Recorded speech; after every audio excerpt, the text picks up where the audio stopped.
आज उम्मत मुस्लिमा इस रास्ते से भटक गई। हमने और आपने अल्लाह के रसूल सल्लल्लाहु अलैहि वसल्लम की दिए हुए रास्ते को छोड़ दिया। हम ईमान वाला कहलाने के बावजूद भी अल्लाह के अहकाम और उसके महबूब सल्लल्लाहु अलैहि वसल्लम के तरीकों से हट गए और अल्लाह का दर छोड़कर अल्लाह के अहकाम से रूगर्दानी करके उसके महबूब की सुन्नतों से मुंह मोड़कर कुरान करीम की तालीमात से पसे पुष्ट डाल करके इस दुनिया में कभी भी इंसान कामयाब नहीं हो सकता। दुनिया के सारे असबाब होने के बावजूद भी तुम जिल्लत के गढ़ों में धकेल दिए जाओगे अगर तुम्हारे दामन मोहम्मद रसूलुल्लाह सल्लल्लाहु अलैहि वसल्लम के दामन से वाबस्ता नहीं है। तुम्हारी जिंदगियां तंग कर दी जाएंगी अगर तूने अल्लाह और उसके रसूल की इताअत से रूगर्दानी की। इसीलिए अल्लाह तबारक व तआला ने इज्जत का मेयार भी ईमान में कामिल तरीन सिफात को दिया है।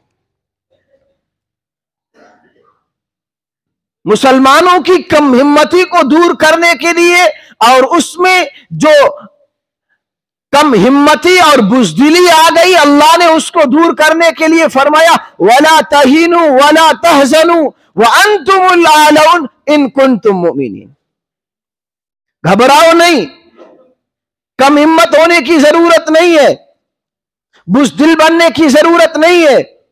मुस्तकबिल तुम्हारा है, तुम ही इज्जत वाले हो, तुम ही दुनिया में सर बुलंद रहोगे, तुम्हारी ही दुनिया में चलेगी। लेकिन आखिर में अल्लाह ने एक शर्त लगाई इन कुंतुम मुमिनीन, अगर तुम वाकई सच्चे ईमान वाले हो तब,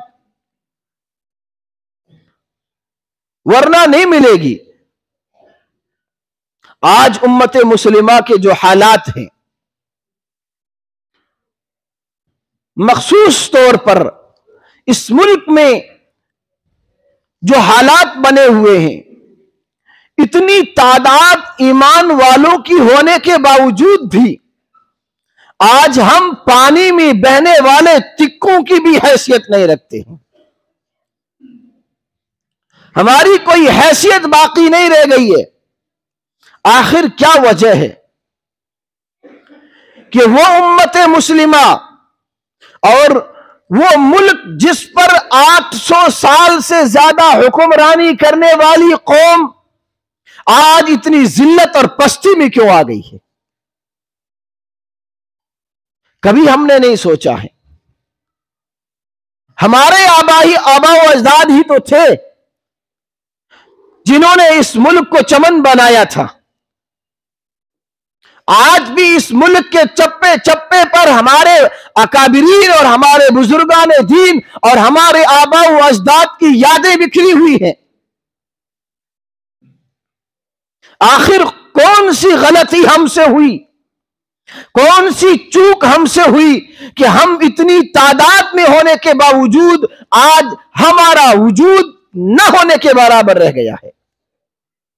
आप दूसरी कौमों का अंदाजा लगाइए कहां खड़ी है आज। इस उम्मत मुस्लिमा का इस मुल्क में किसी मैदान में कोई रोल नजर नहीं आता है। सियासत में हम मारे गए, हमारा सियासत के मैदान में कोई वजूद नहीं।